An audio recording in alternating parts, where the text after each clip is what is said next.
Welcome back to another episode of Getting Together Garage. Today, I get to show you the reason why I really haven't been uploading as many videos.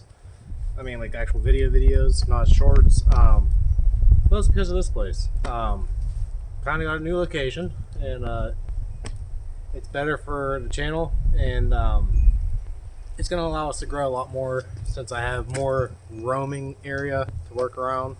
I hope you guys enjoy what we're going to be doing to this. There's going to be many more projects just to this place and with this place.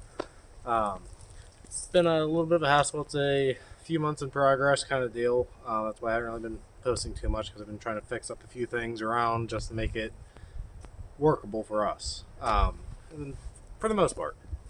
But we got not one, not two, or three or four, 5 spots for cars. Actually, possibly even 6. Yeah, 1, 2, 3, 4, 5. Yeah, we can fit possibly 3 in here once we get it all organized, which right now, don't mind the mess. It's very unorganized right now. 2 other spots that are also enclosed garages and a carport shed. Not enclosed yet, but it's got, what do you call it? Potential to do something good with it, especially for us to be out here doing whatever. It's about an acre of property to work with, so we got that going for us too. But yeah, this is really what we've been doing. I mean, it's kind of a dream to be able to do this, and you know, I'm excited to finally get into this and do something more with you guys with it. Gives us potential to do many more subscriber input, pretty much is what we got to go on here. So there'll be some stuff about the garages going on, updates for it, and work throughout too.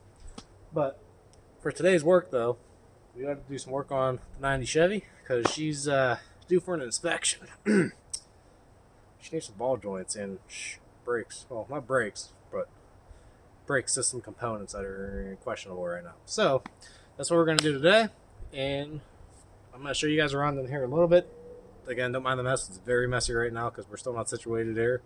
But I got to do a project there, and no better time to show you guys around than do it now. So let's get you guys inside and see what we got going on.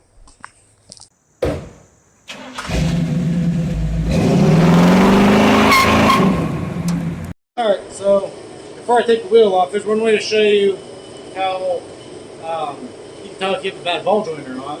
You know, it's the steering links. You shake the wheel like this, that indicates that you have something loose in between all your tie rods and inner tie rods, or pitman arm, or idler arm. So going side to side, that'll indicate that, which I do. You can hear it clank, as you can hear it, I hope. Ball joint wise, if this was up on a suspension, which right now I have it up on the cross member, you'll be able to shake the wheel top to bottom, and if it moves in or out, that's how you can tell that you have a worn out ball joint, which this side does, because I had it up on the suspension when I changed the wheels over. So now we're taking it back off and getting that fixed up. So I just wanted to show that before I took the wheel off. Alright, to start this ball joint, we got to get the cotter pin out from the back side of the castle nut on the very bottom of the ball joint. And then we have to get that nut loose. We'll have to put the jack underneath this to get a little bit of tension off of it. After we loosen that, then we'll lift it up, tap on the knuckle, and the ball joint should come free. All we would have to do is take this bolt off, grind these 3 rivets out. That should be about it. Then we'll install the new one, grease it up, get it ready to go before we reassemble everything. So let me go ahead and get that off, and we'll worry about getting this off next. Alright, we got the nut loose.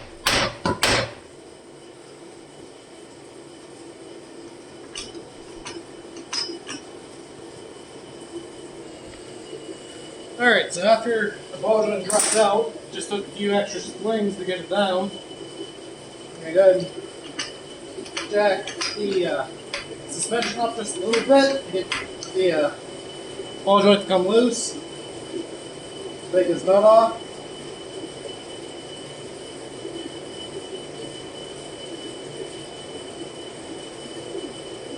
Might need it to save it. And then drop it down again. Straighten the steering wheel out.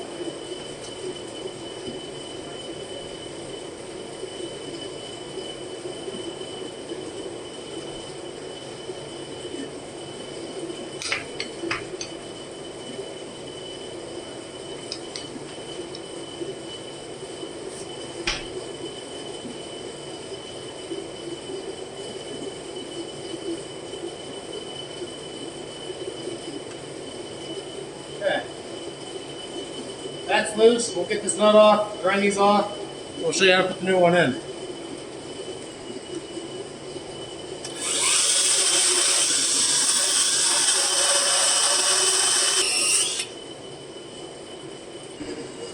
Alright, we got the ball joint out. And this right here is the old one. As you can see, it should not have that kind of play. That's a worn out ball joint, alright. And it shouldn't be able to smooth around that easy. So, good thing I needed one. Or I seen it. And all that had was these 3 rivets. They're just sandwiched together on each side. But, getting out, but as you can see here, she's pretty tight. Doesn't want to move at all, which is good. Tight and fresh. So we'll put the grease fitting in, grease it up after we get it on, put the boot on, which will just kind of pop on like that. It's ready to go.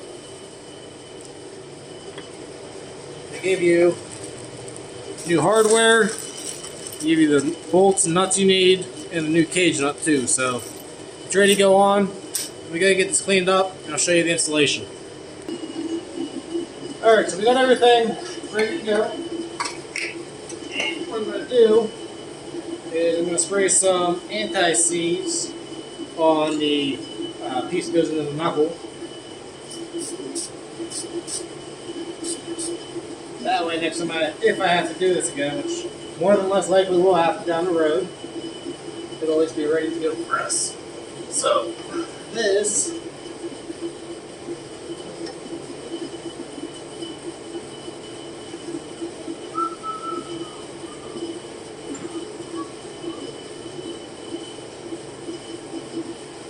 probably have to go on after we get it on in place.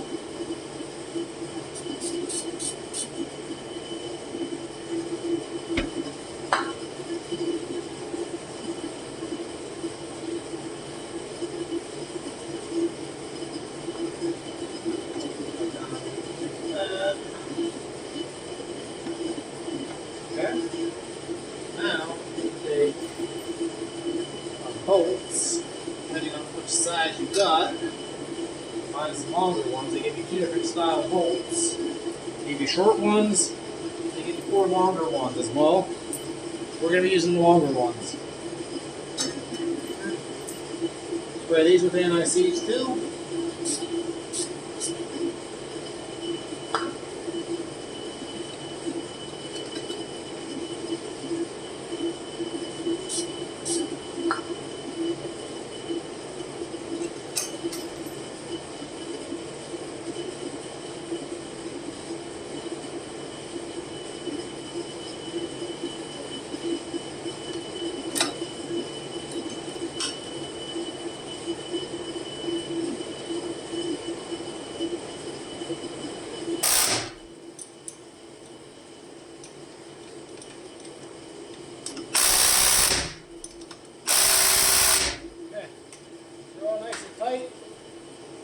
Gonna jack this back up, get the castle nut back on. We'll be good to grease her up.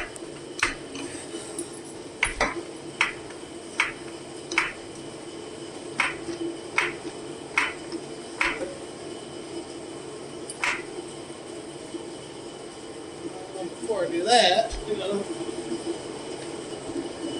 I'll then tighten it, and we'll get our cotter pin back in place.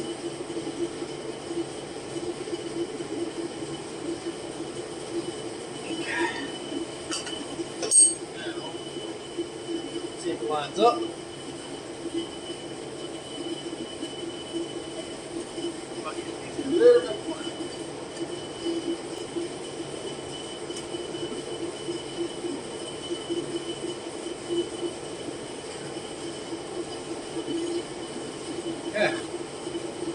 ball joints in. We're good to grease it up. We'll start trying to get the pitman arm off now. Alright, well this is what we're working with now.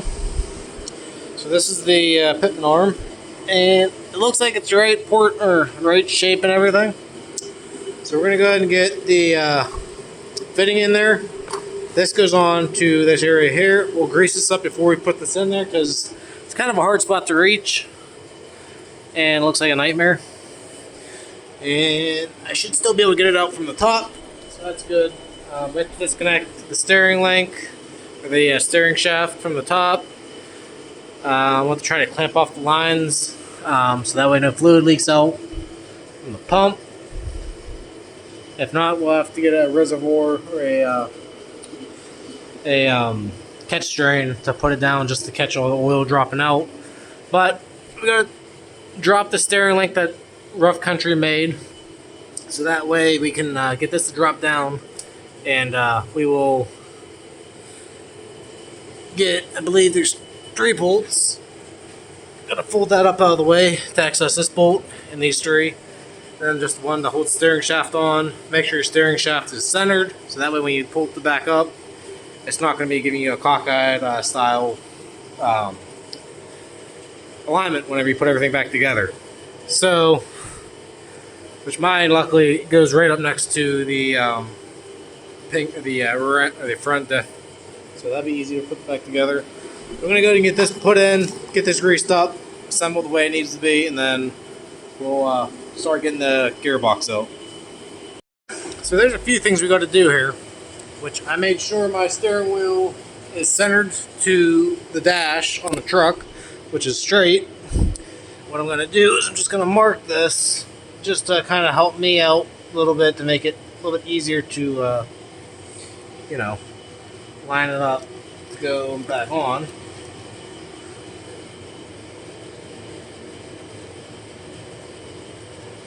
So that works. Down here we'll just know that the bolt's facing upwards, as you can see. And yeah, should be good to kind of pop it off. I have had this off already because I put a new gearbox in this. And then all I have to do is just take these 2 lines off, clamp them off here and here, so that way they don't leak out. And we'll just drop everything out in one shot and reconnect it once we get everything swapped over. So let me get those clamped up, get those lines off real quick, and get that rag joint loosened up from there. And we'll get the bolts off. We'll undo the pitman arm down there, which that is relatively straight to the truck. You can kind of see it down there. It is that little piece right above my finger.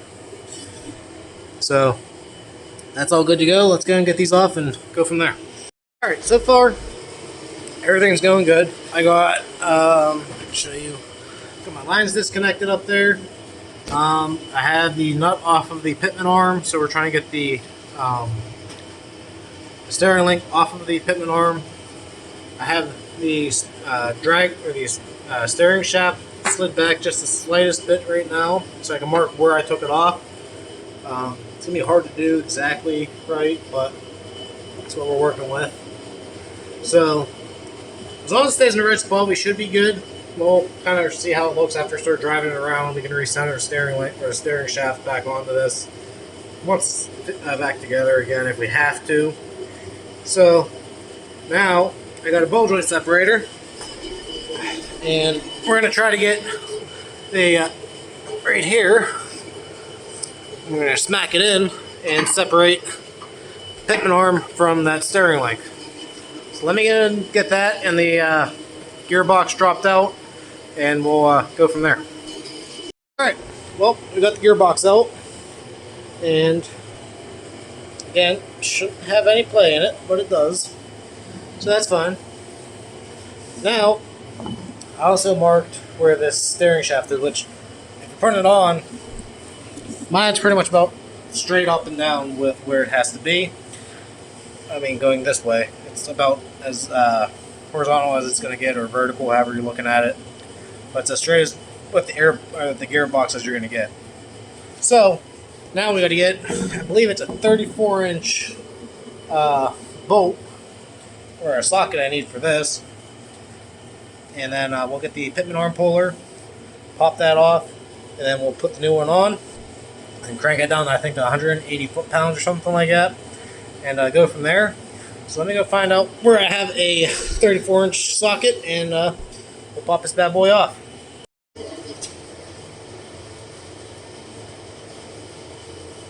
Alright, so we got the nut off and the washer so we don't lose them. Remember which orientation it's in again. And this is the Pitman arm puller. This will go and brush right on top of that centering hole. So we're going to loosen this up real quick. Find out what size this is. And what we're going to do, we're going to get this over top. Once we get going.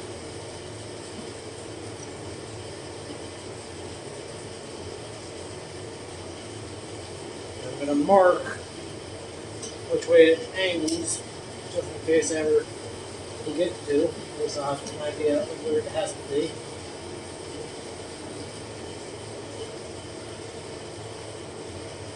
Have to pull away from it.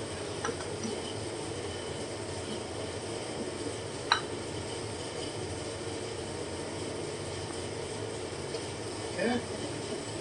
Now we're just going to run that up. Should be good to go. Have that pop off. Oh.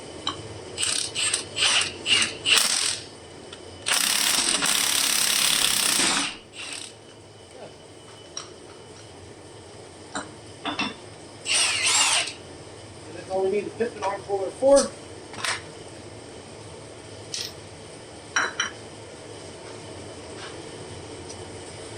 Now we'll put the new one on.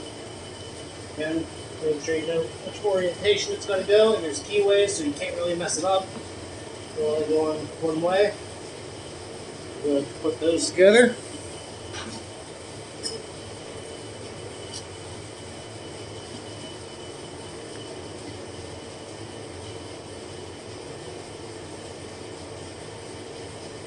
Actually, so I'll go ahead and spray a little more anti-seize on this, so it won't be as bad if I have to do it again. It's good practice to do preventative maintenance. Just a little bit of grease will go a long way for you. Alright. Put that back on.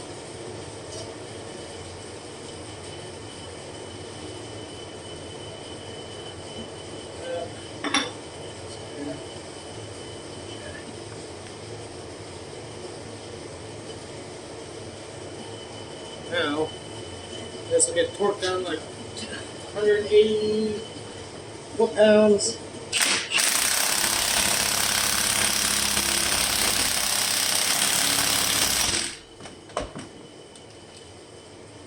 So, when that's there, we'll go get a breaker bar or a torque wrench and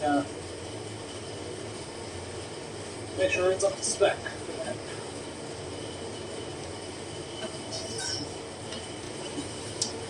I got an idea. Alright, so the easiest way I found to do this was throw that piece in the vise, the Pitman arm, then just kind of crank on it from your bench top to get it where you need it. So I got it all tightened up to 180 foot or 85 foot-pounds. It's ready to go back in. We'll wipe it off, get it bolted back on, and should be good to start mounting everything back together. So I'm gonna go get it in place and go from there. Okay, we got everything basically back in place. We got the lines back on, high pressure and low pressure, gearbox back on, steering link back on. We'll find out if it's centered when on our first drive. If it's not, then we'll just pull this back off, twist it the tiniest bit, put it back on, and boom, you'll have yourself a centered steering wheel again. All I gotta do now is I got to finish tightening up the pitman arm out there, and should be pretty much about it. I'll re-grease all the linkages again on this just so everything's freshly greased, and a little bit less maintenance. And then we'll start on getting these bad boys off and going from there. So let me go and get that tightened up, get the cotter pin in, and see what we get into. Okay, we're ready to start doing the front brakes. What we got is a kit, and it was cheaper to buy this and buy everything separate, especially with the new caliper. And it's, I think, a brand new caliper, not a reman. Hard to exactly tell, but, and they're powder coated, so it'll last a little bit longer for rust. So we got that. This is all a power stop kit. The Extreme for towing trucks, severe duty is what they claim on the box back there. But they're zinc coated, crushed, rolled, and slotted. Pretty much everything you need. New pads, all the fun jazz. This even comes with the hardware and a rubber boot for your bleeder so it doesn't get rusty. And this is all nice and ready to go. So the goal is for this is already mirror matched everything, so it's correct. We are going to, well, I gotta grease up the slider too in a minute. But we're gonna pre-assemble this whole entire caliper before we put it on. So that way, all I have to do is unhook one line, pull everything off, and throw this on, so that way we don't lose too much fluid and don't make as much of a mess. So we're gonna have to get everything cleaned up, get everything assembled, and pretty much get you ready to go from there. So I'll put this on a time lapse so you guys can see it, and we'll get everything swapped over.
Well, there we go. We got new ball joints, new pitman arm, new brake hoses and calipers, and new rotors and brake pads. She's ready to go for an inspection, but now it's safer on the road. And even got a fresh oil change.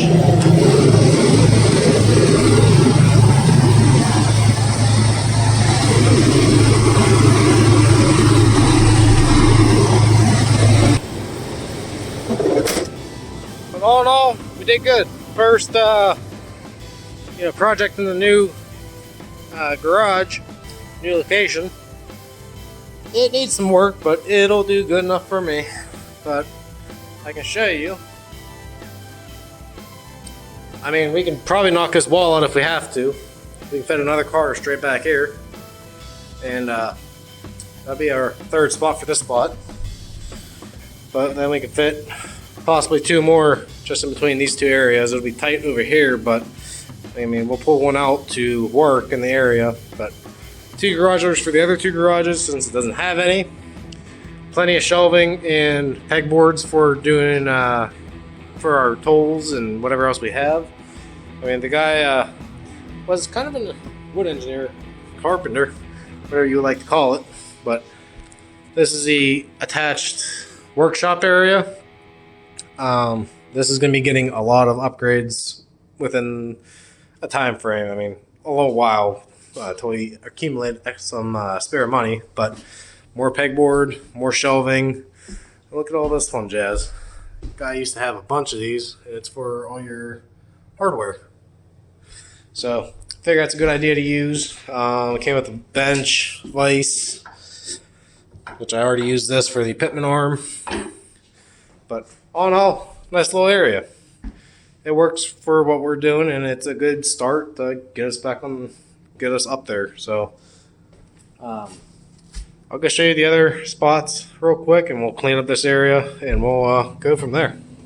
All right, so this is the third so-called garage spot, more or less for a small car, also for, the lady. So this will get cleaned up once we're all done with the construction inside the building. Over here, we got a little bit bigger of a garage. We gained another 6-ish foot, and we could fit a truck in here comfortably. For the most part, yeah. It's an old addition that works. It gets the job done kind of deal. And you can see is no garage door exactly. So we got this going for us. So we got the two garages here, which is nice because they're attached to the building, and easy access because you just come downstairs and go right to your car. But now, to show you over here.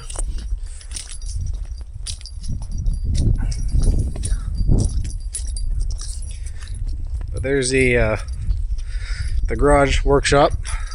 She's pretty good. And over here, we got the carport. So this we can store a full-size truck, which we've been cutting down trees because you can tell we're got abundance of them. But this is where this stuff's going to be moving. I got to reattach that up there. But that's got to go. This is just kind of what stores our wood for now, at least we're burning. But a few things might do an addition that way. Well, not really an addition, but like a extended roof to store equipment. Probably back here where that cap is. Back in there. We'll probably put a shed to store like big tools, stuff like that we don't really have space for up in here. But that's pretty much about it. This is the setup. So big change. Good change for us. I'm excited to be able to do stuff, do more stuff with you guys. Like project wise. So for the most part, this is what we got working with, and I hope you guys are excited as I am, because this is a big dream of mine to finally have something of this sort, something this big. At least for me, it's this big. But yeah, we got big possibilities for the garage over here. I mean, all kinds of stuff. just we gotta wait to see what happens. But now we gotta go get the truck broken in for the brakes, get the break-in period, warm them up, hot or get them hot, cool down, hot, cool down, stuff like that. And I gotta go get it inspected. That's about it for that. It should be good for the winter. Oil change is done. I greased up a bunch of joints in the front of it, so that way that's done too. That's really about it. Change tires for the winter. So, leave in the comments of what you guys think, you guys want to see, since I'm going to be doing upgrading videos to the buildings, obviously. Make it my dream garage, pretty much. So, leave it down in the comments what you guys recommend, what you guys would do, or stuff you guys have done that's affordable, budget-wise. And then just hopefully soon. I got the Camaro. I'm working on the ram blew out of that one. Don't know how, but as it is what it is. So that's gonna be on the next video when I get to that. I gotta put the Ren back in it, go on from there. But thank you guys for watching. I hope you guys have a great day, and don't forget to get them together. Thanks for watching. Bye.